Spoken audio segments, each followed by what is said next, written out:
സുഭാഷിതം. മത്തായി എഴുതിയ സുവിശേഷം 5-ാം അധ്യായത്തിന്റെ 20-ാം വാക്യം. നിങ്ങളുടെ നീതി ശാസ്ത്രിമാരുടെയും പരീശന്മാരുടെയും നീതിയെ കവിയുന്നില്ല എങ്കിൽ നിങ്ങൾ സ്വർഗരാജ്യത്തിൽ കടക്കയില്ല എന്ന് ഞാൻ നിങ്ങളോട് പറയുന്നു. For I say to you that unless your righteousness exceeds the righteousness of scribes and Pharisees, you will by no means enter the kingdom of heaven. ഈ 5-ാം അധ്യായം യേശു കർത്താവിന്റെ ഗിരിപ്രഭാഷണമാകുന്നു. തന്റെ അനുയായികൾക്കുണ്ടായിരിക്കേണ്ട ഗുണങ്ങളും അവർ ഈ ഭൂമിയിൽ എങ്ങനെ ജീവിക്കണമെന്നും യേശു കർത്താവ് ജനങ്ങളെ പഠിപ്പിക്കുന്നു. 1 മുതൽ 12 വരെയുള്ള വാക്യങ്ങളിൽ ഭാഗ്യവാന്മാരെ കുറിച്ചാണ് പറഞ്ഞിരിക്കുന്നത്. ഇതിലെ പരാമർശ ഗുണങ്ങളുള്ളവർ ഭാഗ്യവാന്മാരാണ്. കാരണം അവർക്ക് മാത്രമായി ദൈവം ചില അനുഗ്രഹങ്ങൾ മാറ്റിവെച്ചിട്ടുണ്ട്. 13 മുതൽ 16 വരെയുള്ള വാക്യങ്ങളിൽ തന്റെ അനുയായികൾ ലോകത്തിൽ എങ്ങനെ ആയിരിക്കണമെന്നാണ് പറഞ്ഞിരിക്കുന്നത്. അവർ ഭൂമിയിൽ ഉപ്പിന്റെ ഗുണങ്ങളും വെളിച്ചത്തിന്റെ ഗുണങ്ങളും പ്രകടിപ്പിക്കുന്നവരായിരിക്കണം.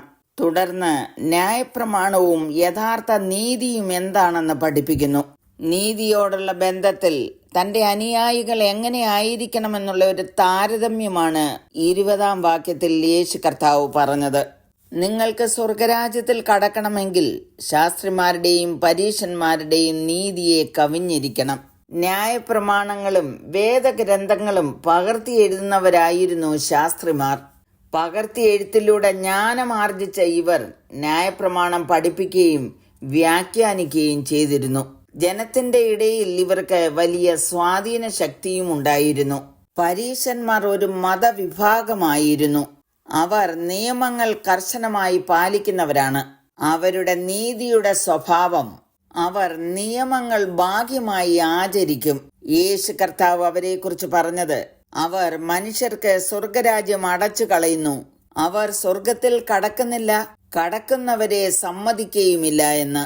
അബ്രഹാം പിതാവിന്റെ യോഗ്യതയുടെ അടിസ്ഥാനത്തിലും കൽപ്പനകളുമായി അനുരൂപപ്പെട്ടതിനാലും അവർ നീതീകരിക്കപ്പെട്ടു കഴിഞ്ഞു എന്നാണ് അവർ വിശ്വസിച്ചിരുന്നത്.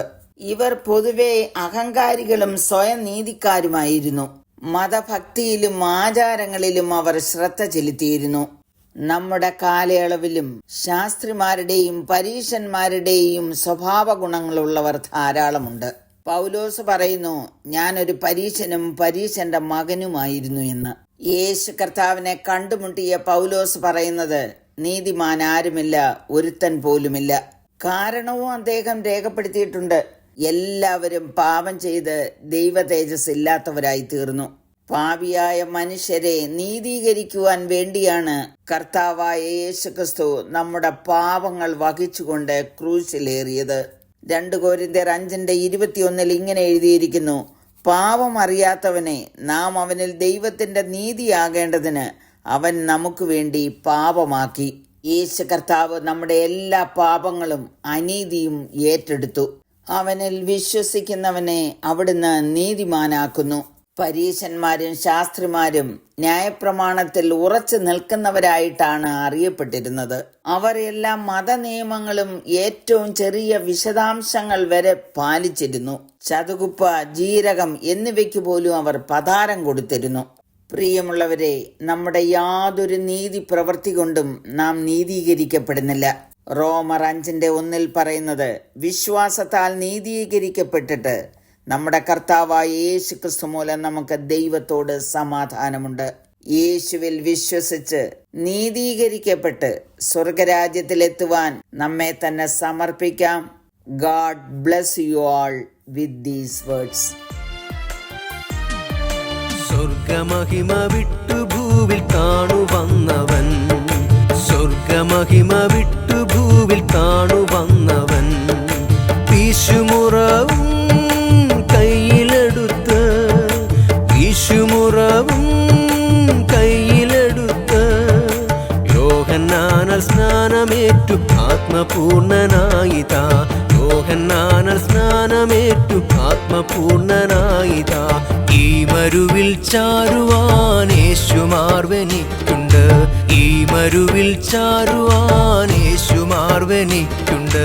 നല്ല നാഥനേ എൻ ജീവനായക, നല്ല നാഥനേ എൻ ജീവനായക. ഈ മരുവിൽ ചാരു